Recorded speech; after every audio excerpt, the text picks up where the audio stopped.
secure an international mandate to protect civilians, stop an advancing army, prevent a massacre, and establish a no-fly zone with our allies and partners.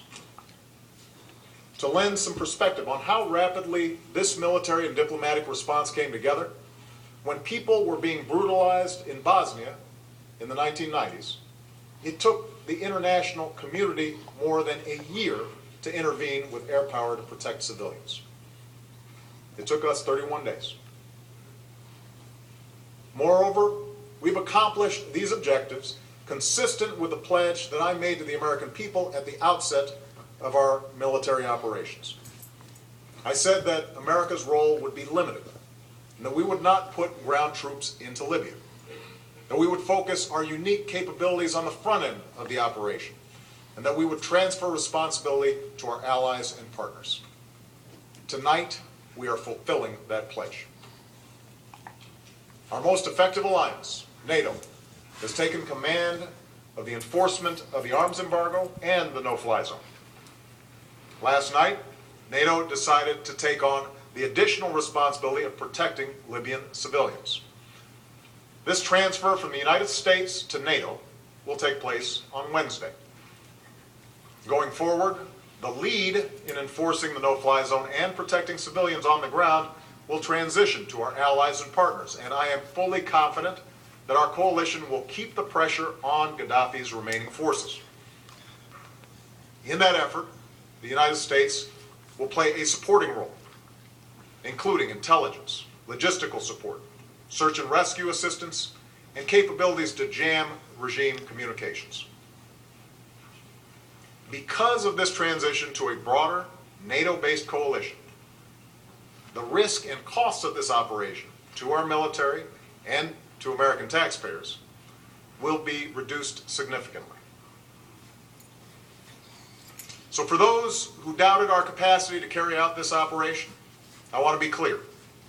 The United States of America has done what we said we would do.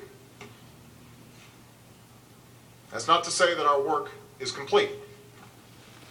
In addition to our NATO responsibilities, we will work with the international community to provide assistance to the people of Libya, who need food for the hungry and medical care for the wounded.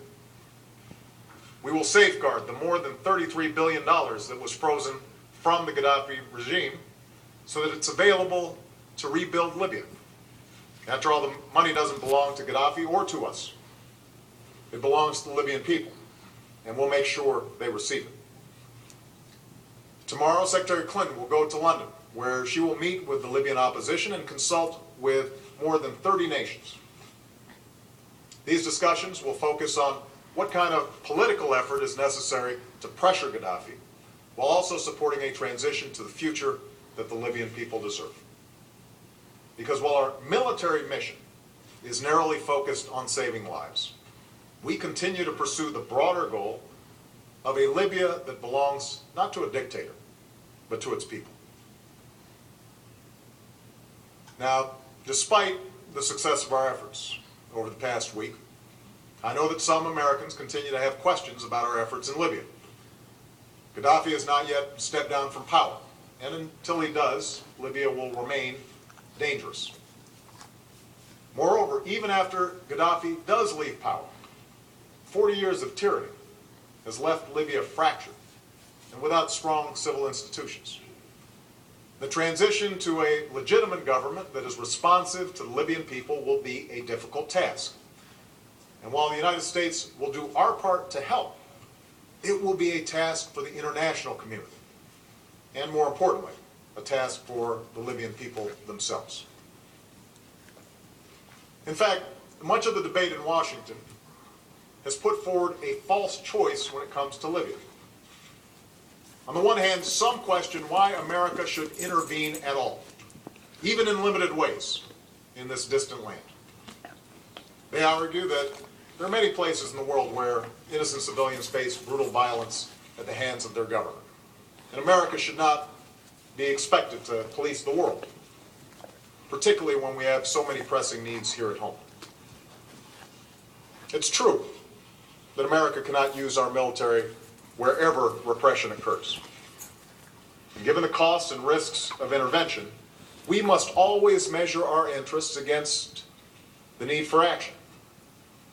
But that cannot be an argument for never acting on behalf of what's right.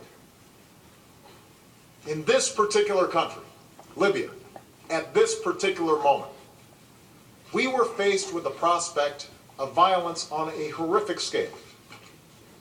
We had a unique ability to stop that violence, an international mandate for action, a broad coalition prepared to join us, the support of Arab countries, and a plea for help from the Libyan people themselves.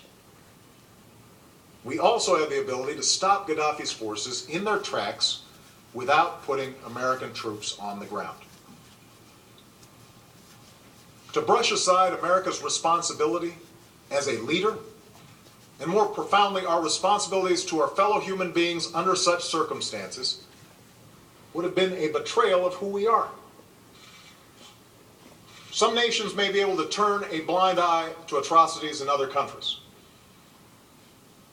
The United States of America is different. And as president, I refuse to wait for the images of slaughter and mass graves before taking action. Moreover, America has an important strategic interest in preventing Gaddafi from overrunning those who oppose him. A massacre would have driven thousands of additional refugees across Libya's borders, putting enormous strains on the peaceful yet fragile transitions in Egypt and Tunisia. The democratic impulses that are dawning across the region would be eclipsed by the darkest form of dictatorship, as repressive leaders concluded that violence is the best strategy to cling to power. The writ of the United Nations Security Council would have been shown to be little more than empty words, crippling that institution's future credibility to uphold global peace and security. So while I will never minimize the costs involved in military action, I am convinced that a failure to act in Libya would have carried a far greater price for America. Now, just as there are those who've argued against intervention in Libya, there are others who've suggested that we broaden our military mission beyond the task of protecting the Libyan people and do whatever it takes to bring down Gaddafi and usher in a new government. Of course, there is no question that Libya and the world would be better off with Gaddafi out of power. I, along with many other world leaders, have embraced that goal and will actively pursue it through non-military means. But broadening our military mission to include regime change would be a mistake. The task that I assigned our forces, to protect the Libyan people from immediate danger and to establish a no-fly zone, carries with it a UN mandate and international support. It's also what the Libyan opposition asked us to do. If we tried to overthrow Gaddafi by force, our coalition would splinter. We would likely have to put U.S. troops on the ground to accomplish that mission, or risk killing many civilians from the air. The dangers faced by our men and women in uniform would be far greater. So would the costs and our share of the responsibility for what comes next. To be blunt, we went down that road in Iraq.